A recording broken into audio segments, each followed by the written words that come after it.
ثم إن الحسين عليه السلام دعا الناس إلى الجواز بعدما وعظهم فلم يتعظوا ونصحهم فلم ينفع النصح بهم، عاد إلى مخيمه مودعا بنات رسول الله. لكن بأية حالة راد وعياله من العطش يوما، راد وعياله من العطش يوما، أو صاحب صوتنا لتوديع قوما، مثل سير بالقطا وريحوما،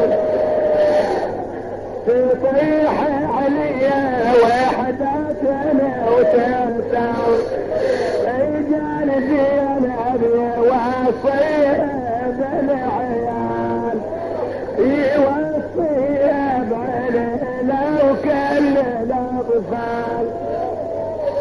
بعدما ودع له وعياله ومضى يريد قتال الأعداء، يقول الراوي لما بعد عن الخيام قليلا وإذا به يسمع مناديا من خلفه تنادي طفلي يا أباه، طفلي يا نور عيني.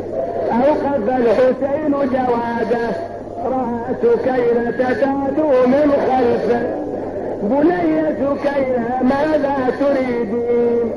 قالت أبا أريد منك أن تنزل من على ظهر جوادي وتبيت على الأرض. فعل إمامنا ذلك، بنات رسول الله ينظرن إلى سكينة ما تريد من أبيها، وإذا به قال بني سكينة ماذا تريدين؟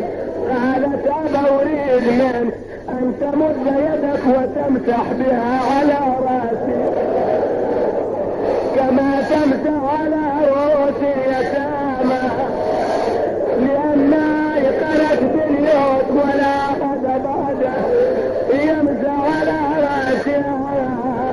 جعل يمسح بيده على رأسها وهو يقول سيطول بعدي يا سكينة فيعلم من كلبك إذا الحمام دعاني لا تحرقي قلبي بدمعك حيا وأسرتايا، ما دام من الروح في جثماني يا ابويا نروح كل احنا بداية، ابويا ياخذني يا عزيز الراعي